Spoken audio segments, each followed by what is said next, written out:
Dans ce petit sac de 3,5 kg, je peux voyager quasiment à plein temps, dans quasiment n'importe quel endroit dans le monde. Je vous le montre. Et dans cette vidéo, je vais vous le montrer en détail. C'est-à-dire que je vais enlever chaque objet et vous allez voir comment chaque objet a été pensé pour sa polyvalence, pour sa légèreté et pour sa petite taille. Alors je sais que c'est le confinement, que c'est pas forcément le meilleur moment pour faire ça, mais justement, beaucoup de gens, enfin tous les voyageurs ont envie de voyager en ce moment. C'est pas forcément facile de rester chez soi. Et donc moi j'ai profité de cette période de confinement pour optimiser mon sac au maximum, mon sac de voyage. Et donc dans cette vidéo, vous allez découvrir comment voyager dans n'importe quel pays chaud ou froid avec un sac de 10 litres et de moins de 4 kg. Vous allez voir comment vous pouvez malgré ça continuer à travailler en voyage et même faire de la vidéo avec le matériel le plus léger et le plus polyvalent possible. Vous allez aussi découvrir la lessive la plus petite et la plus légère du monde et en plus c'est écolo. Et je vais vous donner la référence de mon sac mais aussi de tous les objets que je prends et vous allez même avoir, si vous le souhaitez, la liste complète de mon matériel de voyage que vous allez pouvoir télécharger gratuitement. Je vous en parle à la fin de la vidéo. Alors juste avant de vous parler de ce qu'il y a dans mon sac aujourd'hui, faut que je vous explique quelque chose. Moi je reviens de très très loin. Mon premier grand voyage en solitaire, c'était il y a 5 ans, quelque chose comme ça. J'avais 21 ans et je partais tout seul au Sri Lanka, à l'autre bout du monde, avec l'objectif de lancer mon business en ligne en même temps. Et l'erreur que j'avais faite en fait, c'est que je savais pas qu'on pouvait voyager léger à l'époque. Je connaissais pas le minimalisme. Et donc j'étais allé voir ma mère et je lui avais demandé maman, est-ce que tu as un sac pour moi? Parce que j'avais pas de sac vraiment de voyage. Et elle m'avait donné son gros sac de randonnée de quand elle était jeune. Alors c'était un truc énorme. Un truc voilà, qui me dépassait au-dessus de la tête tellement c'était grand. Et je suis parti comme ça avec cet énorme sac. Et ça a été un véritable boulet, un véritable poids. Alors j'en veux pas à ma mère parce que c'est entièrement de ma faute, j'avais pas du tout conscience de ça.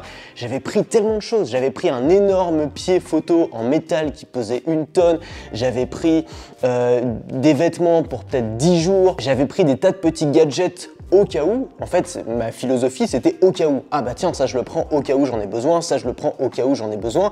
Et en fait, je me suis retrouvé avec un sac qui est devenu un fardeau. Voilà, c'est devenu un fardeau que je devais me traîner de chambre d'hôtel en chambre d'hôtel. En plus, c'était un sac de randonnée, donc tout devait s'enlever par le haut. Donc quand j'avais besoin de quelque chose qui était au fond du sac, il fallait que j'enlève tout. Quand je quittais une chambre d'hôtel, il me fallait peut-être une demi-heure pour ranger tout mon sac. Tout ça, ça prenait du temps et ça me freinait. Étant donné que moi, je faisais un voyage rapide, j'allais de chambre d'hôtel en chambre d'hôtel, je prenais l'avion, l'autobus quasiment tous les jours. Et donc, c'était une source de stress et de contrainte. Et ce que j'ai fait après ce voyage, c'est que je me suis acheté un petit sac cabine, beaucoup plus petit. Et dans ce sac cabine, j'avais un petit sac. Et donc quand j'arrivais à un endroit, j'allais dans la chambre d'hôtel, je posais mon sac cabine, je prenais mon petit sac et j'allais visiter la ville ou l'endroit avec mon petit sac. Mais c'était pas encore parfait. Pour moi, ça manquait encore de sensation de liberté. Il manquait un peu cette saveur de me dire je peux aller où je veux, je peux y aller quand je veux, parce que il fallait que je repasse à l'hôtel à chaque fois. Et c'est peut-être comme ça qu'on voyageait aussi. Vous arrivez dans une nouvelle destination, vous arrivez à l'aéroport, vous avez votre sac. La première chose que vous faites, c'est prendre un taxi ou prendre un transport pour aller à la chambre d'hôtel. Le problème, c'est que souvent on prend des vols de nuit, notamment quand on va loin, on arrive, il est 7 h du matin, votre chambre d'hôtel elle est pas prête, du coup vous laissez votre sac sur place, mais vous avez quand même besoin d'un petit sac peut-être pour vous balader et avoir une bouteille d'eau, 2-3 affaires. Donc vous prenez un petit sac et un sac un peu plus gros, l'un dans l'autre, ça prend de la place, c'est pas forcément très pratique. Quand vous quittez votre chambre d'hôtel, c'est pareil, vous avez des affaires un petit peu partout, du linge sale peut-être, des trucs qui traînent, une trousse de toilette, vous devez rassembler tout ça, le mettre dans votre sac, et donc pour moi c'était toujours un frein, c'était toujours une source de frustration mon sac. Et je me suis dit, est-ce que vraiment j'ai besoin de tout ça? Ok, j'ai réussi à diviser peut-être par 4 ou par 5 le nombre d'affaires que j'avais lors de mon premier grand voyage. Est-ce que je peux pas faire plus? Est-ce que je peux pas faire mieux? Est-ce que j'ai vraiment besoin, par exemple, de voyager avec 1 semaine de vêtements de rechange?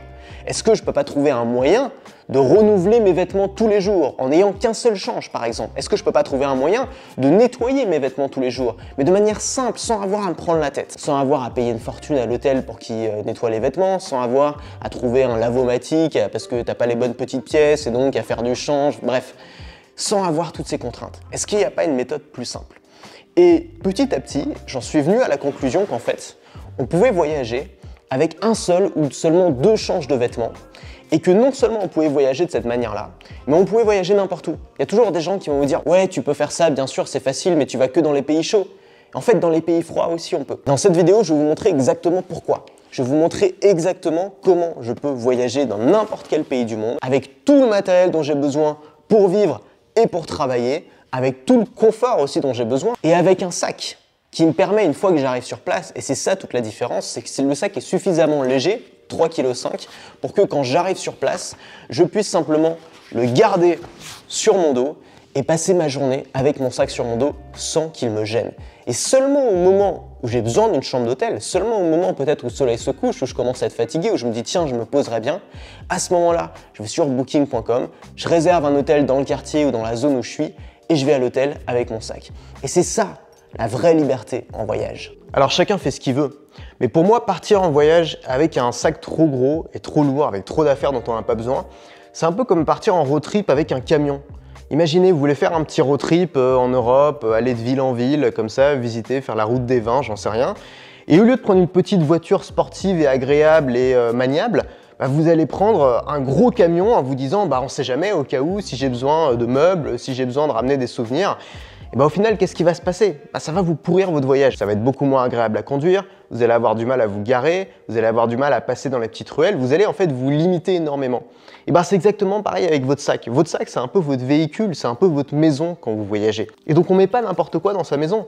C'est important de choisir. Si vous êtes quelqu'un qui aime la liberté, si vous êtes quelqu'un qui s'intéresse au minimalisme, une des façons les plus simples de l'expérimenter, c'est en voyageant léger. Premier principe, c'est de commencer avec un petit sac. Partez de votre sac et prenez un sac, c'est le deuxième principe, qui respecte votre morphologie. Ça, c'est un sac de 10 litres. C'est un sac qui est plutôt axé femme. Le problème, c'est que moi, j'ai pas une très grosse carrure. Je suis pas très grand non plus. Et donc, quand je prends un sac pour homme, entre guillemets, donc un sac plutôt de 15-20 litres, c'est juste trop gros et trop lourd pour moi. C'est pour ça que je préfère toujours ces sacs qui visent plutôt un public féminin, tout simplement parce qu'ils sont plus petits et que moi, ça me suffit par rapport au nombre d'affaires que je prends. Mais si vous faites 1,90 m, que vous avez une carrure de rugbyman, évidemment, vous allez avoir des vêtements aussi qui sont plus amples. Vous allez peut-être avoir des objets aussi qui sont plus grands. Donc, ça va être davantage pertinent pour vous de prendre un sac plus grand et ce sera beaucoup moins gênant aussi pour vous que si moi je le prenais. Le troisième principe, et c'est là la clé, c'est de prendre seulement 1 ou 2 changes de vêtements. Et pour ça, vous allez prendre des vêtements qui sont assez sobres. Donc, par exemple, des vêtements noirs ou des vêtements blancs. Des vêtements que vous pouvez en fait mettre tous les jours sans vous lasser. Et ce qu'on va faire, c'est qu'au lieu de prendre 7 ou 10 changes de vêtements qui vont en fait prendre le plus gros espace dans votre sac, vous allez prendre que 1 ou 2 changes de vêtements et vous allez faire une lessive tous les soirs dans le lavabo de votre chambre d'hôtel. Pas de panique, c'est pas très compliqué, je vais vous montrer exactement comment faire tout à l'heure. La quatrième étape, c'est de faire une liste. Alors, je vais vous donner ma propre liste, comme ça vous allez pouvoir partir de cette liste si vous voulez, mais faire votre propre liste. Et une fois que vous avez fait votre liste, vous allez supprimer tout le superflu. Vous allez vous poser la question pour chaque élément de votre liste de voyage, est-ce que j'ai vraiment besoin de ça ou est-ce que ça peut être remplacé par autre chose? Et on en arrive au cinquième principe qui est de choisir des objets multi-usage. Aujourd'hui, on a des objets qui nous permettent de faire plein de choses. Prenez un téléphone, par exemple, un smartphone. Ça vous permet de prendre des notes, ça vous permet de communiquer, bien sûr. Ça vous permet aussi de filmer, de prendre des photos. Ça vous permet d'enregistrer des audios. Ça vous permet de lire. Donc, en fait, ça vous économise un nombre d'affaires incroyable. Vous n'avez pas besoin de prendre un appareil photo, vous n'avez pas besoin de prendre une caméra, vous n'avez pas besoin de prendre un livre. Tout rentre dans votre téléphone. Donc on va chercher ce genre d'objet. Ça peut être aussi dans les chargeurs ou dans les câbles, ça peut être dans les vêtements. Vous allez choisir par exemple une seule paire de chaussures pour partir en voyage et c'est une paire de chaussures qui passe partout. Ça peut être par exemple des baskets un peu élégantes. Comme c'est des baskets, vous allez pouvoir marcher pendant longtemps avec, vous allez pouvoir barouder un petit peu avec, les nettoyer facilement et puis en même temps si un soir vous allez dans un restaurant un petit peu fancy, elles feront pas tâche. Le sixième principe, c'est de tout peser.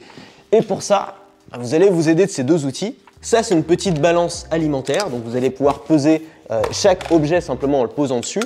Et ça, c'est une balance en fait qui sert à peser les bagages ou les valises. Donc il vous suffit d'accrocher votre sac comme ça à la balance, d'allumer la balance, ça fonctionne sur pile, de suspendre votre sac comme ça et vous avez l'info. Ok, moi c'est 3,4 kg pour l'instant. Il n'est pas complètement rempli, il reste 2-3 trucs. Mais voilà, en fait la balance va vous servir non pas à savoir précisément le poids de ce que vous emportez parce que vous n'avez pas forcément de référentiel. Ça va vous servir à comparer les objets. Si vous hésitez entre deux objets, vous allez les peser parce que c'est très difficile simplement en les tenant dans la main de vraiment vous rendre compte lequel est le plus lourd et de combien il est le plus lourd. En les pesant, vous allez avoir des chiffres, vous allez savoir si un objet est 2 fois plus lourd qu'un autre et donc ça va vous permettre de prendre des décisions beaucoup plus facilement.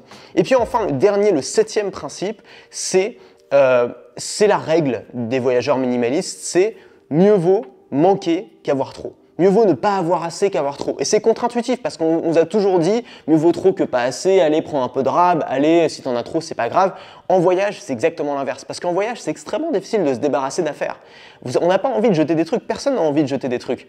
Surtout les choses qui ont de la valeur. Donc comment vous faites? Vous les renvoyez chez vous? Ça coûte cher, c'est compliqué. Comment vous faites? Vous voulez trimballer pendant tout le voyage. S'il vous manque quelque chose, s'il vous manque une brosse à dents, s'il vous manque du dentifrice, même s'il vous manque des vêtements, c'est des choses que vous pouvez trouver sur place. À moins d'aller au fin fond de la jungle amazonienne, là où vous allez aller, il y a des boutiques, il y a des magasins, il y a des centres commerciaux. Dans les aéroports, vous trouvez à peu près tout ce dont vous avez besoin, par exemple, pour le voyage. Donc, mieux vaut vous dire, ok, je prends pas ça parce que je suis pas sûr d'en avoir besoin. Et si vous vous rendez compte une fois sur place que vous en avez vraiment besoin, à ce moment-là, de le trouver sur place, plutôt que de vous dire je prends ça au cas où et de vous retrouver à trimballer du poids et de l'espace inutile dans votre sac pendant des semaines parce que vous ne pouvez pas vous en débarrasser. Donc c'est ça la règle quand vous voyagez léger, c'est mieux vaut choisir de ne pas prendre quelque chose que choisir de le prendre si vous avez un doute. Je vous propose qu'on se retrouve maintenant dans mon sac, je vais vous montrer exactement la liste de tout le matos que j'emmène en voyage. C'est parti. Alors le sac que j'utilise déjà, c'est un petit sac Osprey de la gamme Arcan de 10 litres. Ce qu'il faut savoir, c'est que Osprey, ils sont très forts pour faire des sacs de randonnée très bariolés et extrêmement laids. Et ils ont sorti une petite gamme de sacs un peu plus élégants, des sacs plus urbains, un peu plus passe-partout. Alors c'est important d'avoir un sac passe-partout, prenez pas un espèce de sac de randonnée multicouleur fluo parce que ça c'est horrible, vous pourrez pas aller, ça c'est un sac que vous allez transporter partout avec vous, donc dans la ville, quand vous irez au resto, quand vous irez dans les cafés, quand vous irez je sais pas dans les bibliothèques, quand vous irez travailler, donc prenez un sac passe-partout. Moi j'ai choisi en jaune parce que j'aime bien avoir un petit peu de couleur aussi de temps en temps, avant je prenais tout en noir, mais je trouve que ça fait un peu austère, en jaune ça fait quand même plus sympathique et c'est un sac qui est super parce que, alors il faut le tester évidemment, mais il est très confortable, voilà, on a de la mousse ici. On a un compartiment ici qui est super confortable pour le dos et qui permet de ranger et de protéger un ordinateur 13 pouces. Et il est sobre, efficace, passe partout. Globalement, vous avez que deux poches. J'aime pas non plus quand il y a 50 000 poches parce que la plupart du temps, on les utilise pas. La première poche, c'est une petite poche à l'avant pour glisser des choses. Vous n'allez rien mettre de valeur là-dedans parce que c'est la poche que les gens vont ouvrir en premier si on veut vous voler des trucs. Mais c'est la poche où vous allez pouvoir mettre les choses dont vous avez besoin régulièrement. Ensuite, vous avez la grande poche. Et dans cette grande poche, il y a tout le contenu de mon sac. Alors la première chose, c'est la trousse de toilette. On va toujours choisir des contenants légers et flexibles. Donc ça, par exemple, j'ai acheté chez Muji. Chez Muji, vous avez énormément de choses pour les voyageurs, des super choses pour les minimalistes. C'est toujours élégant en plus ce qu'ils vendent. Donc moi, j'aime beaucoup cette marque. C'est une petite poche zip et je vous montre ce que j'ai dedans. J'ai un petit rasoir de voyage. Alors j'aurais aimé trouver plus léger. Les seuls plus légers qui existent, ce sont des rasoirs jetables. Et le problème, c'est qu'il faut de la mousse à raser. Donc on se retrouve toujours avec le même problème de il faut emporter plusieurs choses. Là, c'est un petit rasoir portable super léger. Ensuite, j'ai une petite bouteille de shampoing. Pareil, ça j'ai trouvé chez Muji, j'ai mis du shampoing dedans. Vous voyez, c'est vraiment le plus petit que j'ai pu trouver. Je le prends parce que les shampoings des hôtels, ils ont un effet à peu près sulfurique sur mes cheveux. Ça devient un peu une horreur. Alors ça, c'est un petit tube de dentifrice. C'est pareil, il existe des petits tubes de dentifrice que vous pouvez acheter directement chez Colgate, mais moi j'ai pas envie d'avoir un dentifrice chimique. J'utilise un dentifrice bien précis, un dentifrice bio qui respecte un petit peu mes gencives. Et le problème, c'est que le tube, il fait cette taille et que j'ai pas envie de me trimballer un gros tube de dentifrice dans mon sac tous les jours. Et donc chez Muji, j'ai trouvé ce tout petit tube et donc j'ai tout simplement transvasé mon dentifrice dessus. Si vous allez dans une boutique Muji, vous allez trouver des tas de petits flacons de toutes les tailles, donc vous allez pouvoir acheter un flacon pour chaque chose dont vous avez besoin et c'est assez génial. Une petite brosse à dents qui se plie, voilà. Alors j'emporte aussi deux types de médicaments. Ça c'est de la mélatonine, ça aide à dormir, c'est pas chimique, c'est à base de plantes. Je mets tout ça dans des petits sachets, alors ça fait un peu dealer de drogue. L'avantage c'est que c'est ce qu'il y a de plus léger et ce qui prend moins de place. C'est des petits sachets pareils que j'ai trouvé chez Muji. Et ici, c'est des Doliprane. Donc voilà, ça peut être utile en voyage quand on a un mal de tête. Je prends toujours un coupe-ongle aussi avec moi. Pareil, ça prend pas beaucoup de place et c'est indispensable. Et ici, on a deux choses. Vous vous demandez peut-être ce que c'est. Et c'est ça en fait la clé. C'est grâce à ces deux petits objets que vous pouvez littéralement voyager avec un seul change et donc que vous pouvez voyager avec un sac qui fait 3-4 kg au lieu d'avoir un sac qui fait 5-10 kg. Ça se voit pas, mais c'est une bassine. C'est-à-dire que ça se déplie et ça vous fait en fait un espèce de sac complètement hermétique dans lequel vous pouvez mettre de l'eau. Ce qui vous permet dans n'importe quel lavabo d'hôtel, même les lavabos d'hôtel qui n'ont pas forcément de bouchon pour bloquer l'eau, d'être sûr de pouvoir faire votre lessive. Donc vous allez faire votre lessive à chaque fois dans une petite bassine comme ça. Et puis ça, qu'est-ce que c'est? Et bien ça, c'est de la lessive. C'est de la lessive en lingette. C'est révolutionnaire, c'est génial. Vous avez une petite lingette qui pèse quasiment rien, vous permet de faire une lessive complète. C'est écologique. Et donc si vous faites une lessive tous les jours pendant votre voyage, vous avez simplement besoin de prendre le nombre de lingettes qu'il vous faut par rapport à votre nombre de jours de voyage. Moi, j'ai fait ce choix de prendre 2 changes, comme ça j'ai juste à faire une lessive un jour sur 2 et ça me permet de prendre 2 fois moins de lingettes. Alors je vous ai mis la référence exacte de ce produit dans la liste que vous pouvez télécharger en cliquant sur le lien juste en dessous dans ma liste complète de voyage. Moi, j'évite tous les étuis qui ont plein de petits rangements intégrés, plein de petites poches. D'abord parce que c'est chiant, ça prend du temps déjà d'ouvrir chaque petite poche, chaque petit zip. Et ensuite parce que ça prend de l'espace et ça prend du poids finalement. Chaque fermeture éclair, c'est du poids en plus. Chaque compartiment, c'est de la matière en plus, c'est de l'espace en plus. Si vous prenez juste des pochettes zippées comme ça, en fait c'est très bien, ça suffit largement et ça ne prend aucune place et aucun poids. Ensuite, j'ai une autre pochette. Alors pareil, c'est juste un étui en fait avec 2 compartiments dedans, c'est très simple. C'est ma poche à câble. Donc là-dedans, j'ai quoi? J'ai 2 chargeurs et vous allez voir, c'est pas n'importe quel chargeur. Ces 2 chargeurs, c'est des chargeurs de la marque Anker qui ont une propriété incroyable, c'est qu'ils ont de la puissance pour un poids et une taille minimale. Ça, c'est un chargeur 30 watts. Avec ça, vous pouvez charger un MacBook. Avec ce petit chargeur, vous pouvez charger un MacBook. Et ça, c'est un chargeur 20 watts. Avec ce chargeur absolument minuscule, vous pouvez avoir de la charge rapide pour votre téléphone ou pour n'importe quel produit qui supporte la charge rapide. Donc en fait, ces 2 petits chargeurs rikiki vous permettent de recharger absolument tout votre matériel. Alors j'ai aussi un câble d'1 mètre pour recharger le MacBook, USB-C vers USB-C, quelques petits câbles les plus petits possibles et les plus courts possibles pour charger ce dont j'ai besoin et des écouteurs filaires pour le montage vidéo. Parce que quand vous faites du montage vidéo, le problème c'est qu'avec les AirPods, il y a une latence, il y a une légère latence qui peut être gênante. Dans l'autre compartiment, j'ai des boules caisses. Alors pareil, dans un petit étui parce que c'est moins lourd et ça prend moins de place. J'ai un minuscule petit trépied et j'ai ces 2 petits micros Sony qui sont en fait des dictaphones qu'on peut clipper comme ça et qui sont increvables, que j'utilise depuis des années et qui me permettent de capter du son pour des vidéos. Pourquoi j'en prends 2? Parce que ça me permet, si je rencontre quelqu'un sur la route qui est intéressant, de faire une interview. J'en clippe un sur moi, un sur lui. Je mets mon iPhone par exemple pour filmer et boum, j'ai une interview qui est parfaitement propre au niveau sonore. Le 3e compartiment que j'ai, c'est cette petite poche de compression de la marque Eagle Creek qui est super astucieuse. Alors là-dedans, j'ai tous mes vêtements. Donc imaginez-vous que je peux voyager pendant une durée quasiment illimitée avec ça de vêtements. Alors évidemment, j'ai aussi les vêtements que j'ai sur moi, mais ça, on va y revenir. Donc si on ouvre cette poche, en fait, ce qu'on se rend compte, c'est que, voilà, c'est beaucoup plus gros que ça n'y paraît. Mais vous pouvez la compresser grâce aux fermetures éclair. Et ce que je mets dans cette poche, c'est simple. Je mets 2 changes de sous-vêtements. Donc j'ai 2 paires de chaussettes, un peu grosses, mais j'aime bien les grosses chaussettes. Et je vais essayer d'en trouver des tailles basses pour que ça prenne un peu moins de place. J'ai 2 caleçons de la marque Icebreaker. C'est une marque qui fait des caleçons techniques que j'utilise depuis des années. Les trucs se déforment pas, ils restent... Enfin voilà, c'est super. Et un t-shirt blanc et un t-shirt noir de la marque Ministry of Supply qui a un avantage, c'est que c'est des t-shirts un peu techniques, c'est pas 100% coton et donc ça permet de pouvoir transpirer un peu plus dedans, ça évacue la transpiration et vous pouvez les mettre globalement 1 ou 2 jours si vous le souhaitez. Et enfin, j'ai un maillot de bain. Alors toujours prendre un maillot de bain même si vous êtes dans un pays froid parce que vous allez peut-être vous faire plaisir avec un hôtel, avec une piscine ou un spa. Alors maillot de bain le plus petit possible, boxer, voilà, ça prend pas beaucoup d'espace et ça peut vous dépanner aussi. Si à un moment vous avez plus de slip, hop, vous pouvez mettre ça. Ça passe. Une fois que vous avez tout remis là-dedans, simplement vous fermez cette fermeture éclair et ça vous permet de tout compresser. Boum, pas d'espace perdu. Qu'est-ce qui me reste dans mon sac? En fait, quasiment rien. Il me reste cette petite caméra qui est la caméra la plus petite du monde, c'est la DJI Osmo Pocket qui a une image vraiment bonne. Alors j'ai fait énormément de vidéos avec, la qualité d'image est vraiment bonne par rapport à la taille. Il faut se rendre compte à quel point c'est petit, c'est-à-dire que vous pouvez la tenir dans votre poing, il y a juste l'objectif qui sort. Et c'est un objectif qui est stabilisé, donc ça vous fait des images super en marchant. Donc si vous faites des vlogs par exemple, c'est la meilleure caméra que je connaisse pour le vlog. Vous cliquez, ça se retourne vers vous, vous voyez dans le petit écran et vous pouvez vous balader comme ça avec la caméra à bout de bras. Alors j'ai hésité à prendre une caméra, je me suis dit j'ai un iPhone, c'est polyvalent, on peut filmer, on peut faire des jolies vidéos avec un iPhone. Pourquoi prendre une caméra?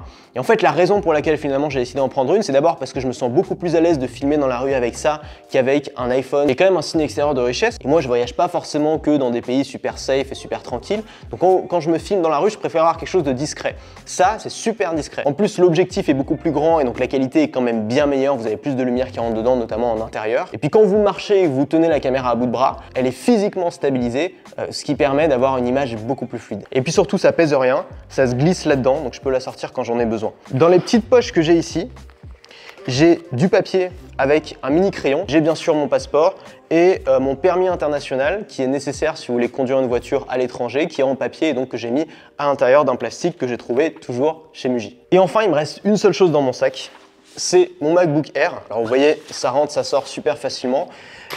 C'est un MacBook Air 13 pouces avec les nouvelles puces Apple M1. Ça change tout parce que ça me permet de faire du montage vidéo dessus. Il est super puissant et surtout la batterie tient un temps considérable. Vous pouvez tenir au moins 10 heures, 12 heures, parfois 15 heures si vous regardez de la vidéo avec. Ce qu'il faut comprendre aussi, c'est qu'il y a pas mal de choses qu'on prend qui font doublon. Par exemple, si vous vous baladez avec une batterie externe, c'est utile d'avoir une batterie externe quand on voyage parce que la batterie de votre téléphone, elle peut fondre assez vite. Bon, si vous avez toujours un ordinateur avec vous, il n'y a pas besoin de batterie externe. En fait, il vous suffit de brancher votre téléphone sur un des ports de l'ordinateur et il va se mettre à charger. Donc il faut réfléchir à toutes ces choses-là. Vous voulez prendre une batterie externe, posez-vous la question, ok, est-ce que j'ai pas autre chose qui pourrait me servir de batterie externe? Étant donné que toutes ces affaires, je vais les avoir sur moi tout le temps et toute la journée. Enfin, il me reste une petite chose, alors c'est un peu gadget, j'ai hésité à le prendre. C'est une marque qui s'appelle HeroClip qui fait ça. Et en fait, c'est un petit clip. Alors généralement, moi, ça me sert à rien. Sauf que celui-là, il a une caractéristique intéressante. C'est qu'il permet tout simplement d'accrocher son sac comme ça à une table par exemple ou à n'importe quoi. Et donc ça c'est utile parce que quand vous avez votre sac toujours sur vous toute la journée, vous allez souvent vous poser dans des restaurants, dans des cafés notamment pour travailler. Et moi je sais jamais où poser mon sac. Soit je le pose sur la chaise d'en face mais j'ai toujours un peu peur quelqu'un qui court et qui me le prenne. Vous avez quand même toutes vos affaires dedans. Soit je le pose entre mes jambes mais du coup il me gêne. En plus il est posé par terre donc c'est pas très propre. J'aime pas poser mon sac par terre. Et donc ça me permet de l'accrocher juste à côté de moi sur la table. Donc je le vois, il est toujours sous mes yeux, il touche pas le sol. Donc je me suis dit que ça valait le coup, ça pèse pas très lourd. C'est le seul gadget, si vous voulez, dont les sirènes ont fini par me faire céder. Alors vous vous posez peut-être la question, ok Antoine, c'est bien gentil, mais là, avec tes deux slips et tes deux t-shirts, tu m'expliques comment est-ce que tu vas voyager dans un pays froid. Alors il y a plusieurs choses à comprendre. La première chose, c'est que toutes vos affaires ne sont pas dans votre sac. Vous avez une partie de vos affaires quand vous voyagez qui sont sur vous. Bah oui, votre pull, votre pantalon, vos chaussures, c'est des affaires que vous n'avez pas à porter. Donc si vous voyagez en hiver ou dans un endroit où il fait froid, bah en fait, ces affaires, vous allez les avoir sur vous. Votre pull, vous allez le mettre sur vous. Votre blouson, votre manteau, vous allez le mettre sur vous. On nettoie pas un gros pull tous les 2 jours. On nettoie pas son manteau tous les 2 jours. Donc les seules choses que vous allez avoir besoin de nettoyer sur la route, ça va être vos sous-vêtements. Une autre astuce si vous partez dans un pays froid, c'est qu'on a toujours tendance quand on a froid à rajouter des couches par-dessus. Donc on veut un manteau plus chaud, on veut un sous-manteau et en fait c'est une bêtise parce que la chaleur elle n'est pas produite à l'extérieur de nous. La chaleur c'est nous qui la produisons. Et donc le meilleur moyen de conserver cette chaleur c'est de mettre des vêtements chauds le plus proche possible du corps. Et pour ça vous avez des vêtements finalement qu'on utilise peu mais qui sont faits pour ça et qui sont extrêmement efficaces. Par exemple chez Uniqlo vous avez une gamme qui s'appelle Heattech qui permet, donc ça par exemple c'est un petit collant que vous allez mettre sous votre pantalon, donc ça pèse de rien, c'est tout léger, voilà, ça rentre dans votre sac, vous pouvez le rouler, voilà, c'est vraiment pas un objet encombrant. Et ça tient super chaud. Et vous avez la même chose pour le haut, donc des espèces de juste corps à manches longues qui en fait vont vous épargner le besoin de voyager avec des gros pulls. Si vous voulez prendre un pull, vous allez prendre le pull que vous avez sur vous, mais vous n'avez pas besoin de voyager avec des gros pulls si vous prenez ces juste corps qui sont beaucoup moins chers, beaucoup plus légers et qui ont des bénéfices thermiques tout aussi efficace qu'un énorme pull ou qu'une grosse doudoune. Alors maintenant, il reste un cas de figure. On est en plein hiver et vous allez dans un pays chaud. C'est un cas de figure que je connais bien. Moi, j'aime bien aller dans les pays chauds en hiver, ça fait quand même du bien. Et donc, imaginons que vous soyez à Paris, il faut aller à l'aéroport. Évidemment, vous n'allez pas à l'aéroport en tongs et en shirt. Voilà, donc vous allez vous les cailler sinon. Donc, ce que vous faites dans ces cas-là, c'est que vous prenez un pantalon. De toute façon, le pantalon, ça va vous être utile. Dans l'avion, vous n'allez pas forcément être en shirt. Il y a certains endroits, par exemple le soir, avec les moustiques et tout, vous allez vouloir mettre un pantalon. Donc, vous allez avoir besoin d'un pantalon. Prenez un pantalon. Mettez des baskets, en haut vous pouvez mettre une chemise et par-dessus mettez un petit sweat léger que vous pouvez ensuite facilement mettre dans votre sac. Une fois dans l'aéroport, vous n'aurez pas froid, il fait rarement glacial dans les aéroports, même en hiver, c'est chauffé. Et une fois dans l'avion, c'est réglé. Les avions, c'est chauffé aussi, il y a des couvertures. Après, vous êtes sur place, vous avez chaud, vous n'aurez plus jamais besoin de votre doudoune. Donc n'emmenez pas une doudoune si vous partez dans un pays chaud juste pour le moment où vous allez à l'aéroport. C'est absurde parce que vous allez devoir vous la trimballer pendant tout le reste du temps une fois sur place. Donc c'est plein de petites techniques comme ça et finalement la meilleure manière d'apprendre à voyager ultra léger, c'est d'expérimenter. Partez en voyage, commencez par un petit voyage, peut-être partez 2-3 jours, pas très loin de chez vous. Essayez de prendre le sac le plus petit possible, de prendre juste un change de vêtements, de prendre juste les objets dont vous avez vraiment besoin. Et testez, regardez comment vous vous sentez. Il y a des gens qui vont se sentir angoissés par le fait d'avoir peu d'objets. Mais il y a des gens, si vous êtes comme moi, vous allez faire partie de cette catégorie, qui vont se sentir libérés. Vous allez vous sentir libre, vous allez avoir l'impression que tout est possible. Vous allez pouvoir quitter une chambre d'hôtel en 2 minutes. Vous allez juste avoir besoin de récupérer vos affaires, de les mettre dans votre sac et de repartir. Vous allez pouvoir arriver à un endroit et choisir au dernier moment où est-ce que vous allez dormir. Vous allez pouvoir avoir le privilège de voyager un peu comme un vagabond, mais avec le confort d'un touriste. Vous allez avoir le privilège d'expérimenter un mode de voyage complètement différent et complètement novateur que très peu de gens auront le privilège d'expérimenter dans leur vie. Ce que je vous propose, c'est de télécharger la liste complète de tout le matériel que j'emmène en voyage. Comme ça vous fera un point de départ, quelque chose que vous allez pouvoir utiliser pour démarrer. Et pour ça, vous avez un lien en description. En cliquant sur ce lien, vous allez pouvoir entrer votre mail et je vais vous envoyer cette liste par mail. Une fois que vous allez entrer votre mail, vous allez aussi recevoir mes emails. Alors, c'est des emails que j'envoie presque tous les jours à ma liste. Et donc, dans ces emails, je vous apprends à construire une activité qui vous suit partout, une activité qui vous rend libre, un business basé sur votre passion qui va vous permettre de réaliser vos rêves. Voilà, c'est ce que j'ai créé pour moi, c'est ce que j'ai construit pour moi. J'ai accompagné des tas d'élèves qui l'ont construit à leur tour, c'est peut-être votre tour à vous. Et nous, on se retrouve dans votre boîte mail, dans le prochain email. Et puis dites-moi en commentaire ce que vous en pensez, comment est-ce que vous voyagez. Si vous connaissez des petits objets, des petites techniques pour voyager encore plus léger, ça m'intéresse. À la prochaine.